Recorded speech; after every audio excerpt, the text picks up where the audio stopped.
Hello, my friends, and I hope you're having a fantastic day. So, today I've got just a small collection of Ubisoft news since they seem to be wanting to get themselves in further trouble beyond just apparently thinking about, beyond just working with Tencent to save their hides. Ubisoft facing lawsuit over allegations online store and Ubisoft Plus shared customer info with Meta.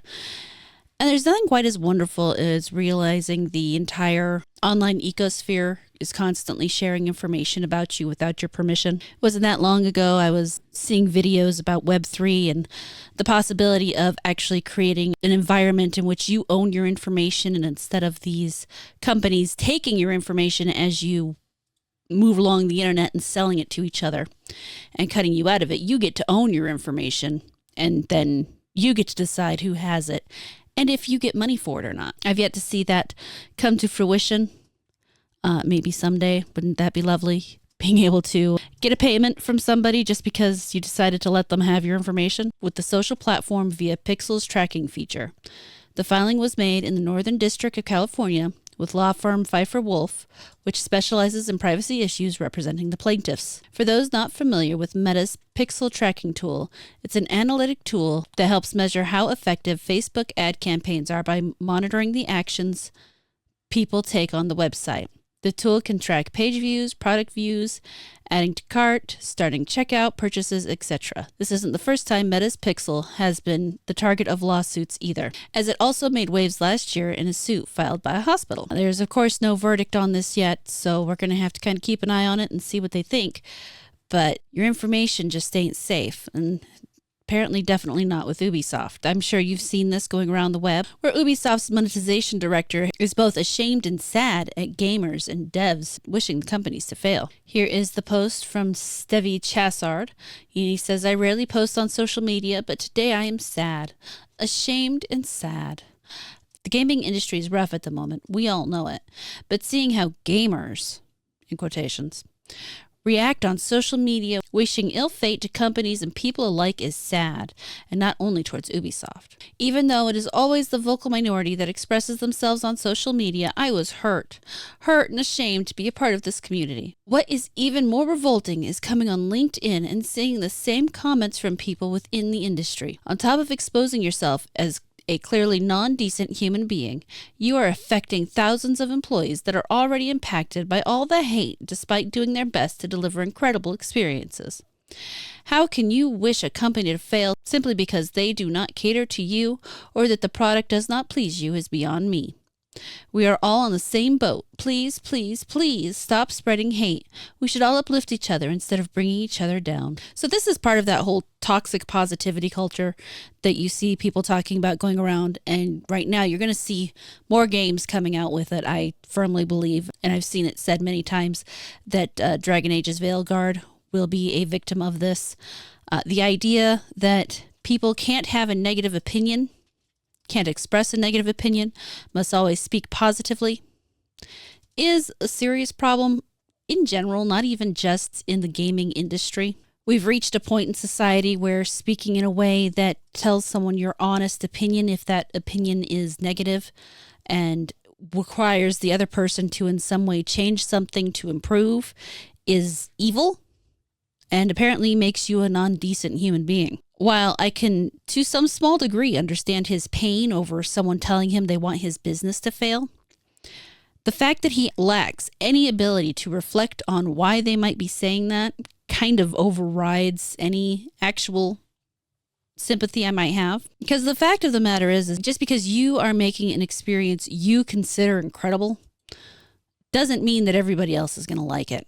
And you are in a service industry. If you are not providing the service people want, people are not going to give you money. And worse, if you are taking something people love and changing it, and I mean, he's the monetization director, so God knows he is trying to find ways to nickel and dime you, then they're not going to give you their money. They're going to give you their anger, and they're going to tell you why they're upset. If you choose not to listen to that, I don't know what to tell you. Putting gamers in quotations really says it all. They can't say at this moment that it is just a small minority of vocal gamers. gamers in general aren't buying their games, and they're not buying their games because they're not happy with what they're making. There's no other reason about it. It has nothing to do with the diversity of the game. It has nothing to do with the races in the game. It has nothing to do with all the women that are making it. It's the fact that when it's coming out, it's a shit product. Now, are those other things I just mentioned part of the reason it has come out as a shit product? Yes. But that is not the majority of the reason why people are upset. Honestly, if they were putting out good games and nothing else changed, everybody wouldn't care. They wouldn't care if it was an all-female development team if it was a good game. Now, currently I can't say that. There are definitely people who would still have an issue with it because girl, woke, let's be reactionary, everything now evil kind of mindset, which I'm not one of those people who can do that. I'm never going to be one of those people who's just going to say, well, this one thing's wrong, so I'm just going to have to totally ignore that. It's just not me. I'm not blaming anybody who can. There's a time and a place for it, but it's just not me. Then, of course, he eventually went on and deleted that because, he's getting a lot of heat for it. Realistically, Ubisoft is just having one horrific year. Their games aren't selling. People aren't happy with them. Their new Assassin's Creed game is constantly just being beat to the ground with facts. Add to the fact that there are rumors circling around that Ubisoft originally did have a Japanese male lead and instead ditched that for what some people are calling a DEI agenda. I'm not sure that I would necessarily put it that way. But when you consider the fact that you were talking about a game company that is currently trying to pander to people as opposed to making a good game, it's unsurprising. It kind of brings things into another light entirely when you remember this. Ubisoft removes Black Lives Matter image from Tom Clancy's game's terror group. Now, that is not technically a Black Lives Matter image. That is a fist, and people have been using those for various protests for a long time. You can see it appear in multiple places, but of course, people like to totally forget about that kind of thing. Of course, it gets even funnier when you think about the fact that Ubisoft has been in trouble just recently because of Assassin's Creed Shadows, because they stole a banner from a historical group. And let's not forget all of those cultural pieces they made that are literally just rip-offs of other things. And the half-destroyed Tory Gate and everything else. I'm not sure Ubisoft has the ability to not trip over its own feet at this point in time. They've put themselves firmly into a nosedive, and I'm not sure they're going to be able to pull up. They have been in this nosedive for quite a while. As you can tell, this happened in 2020, as opposed to anything too recent. And I don't see it getting better. I don't. The game after Assassin's Creed Shadows, Assassin's Creed Hex, is supposed to be the gayest, most female game ever. We'll see if that's true when we get around to that, if they survive that long. But they don't seem to understand who they're making games for or why they're making games even. But that's one of the biggest issues with a large corporation in gaming. They don't think about the games as something that they love. They think about the games as nothing more than a product. And it's unfortunate that they don't seem to know how to fix this. I would like to take the moment to remind everybody that if you are interested in supporting the channel, you can become a member. I've also got a Ko-Fi if you prefer not to support through YouTube. Or if you would like to support in a different way, I have a Throne wish list. Mostly involves items for my pets and a few things for myself. Mostly right now looking to upgrade my desk setup.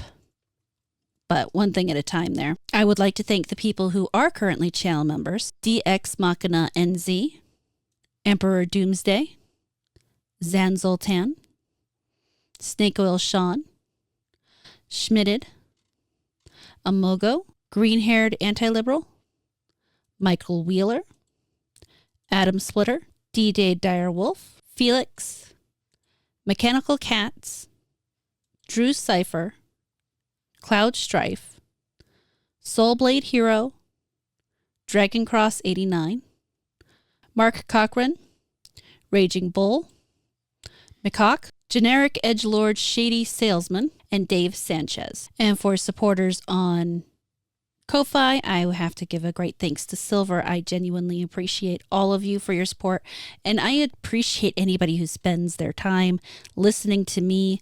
As much as I appreciate the memberships, I have to say the fact that anybody is willing to spend their time listening to me still just completely floors me. I have no way to express how grateful I am that you spend your most valuable of commodities, that being your time, with me. That said, what do you guys think? Does this just sound like more wood on Ubisoft's funeral pyre? Do you think they have any chance of getting out? Have you personally written them off entirely, or do you think that there's a chance they could come back? Personally, I think that they will probably be the first casualty of the video game. They've been due for this kind of thing for quite a while, unfortunately. So we will see what happens going forward. Let me know what you guys think down in the comments, and thank you so much. Thank you so much for watching this video. I really hope you enjoyed it. Please like, comment, subscribe, and turn on the notifications. If you really liked it, you can feel free to share it around, and I will catch you later.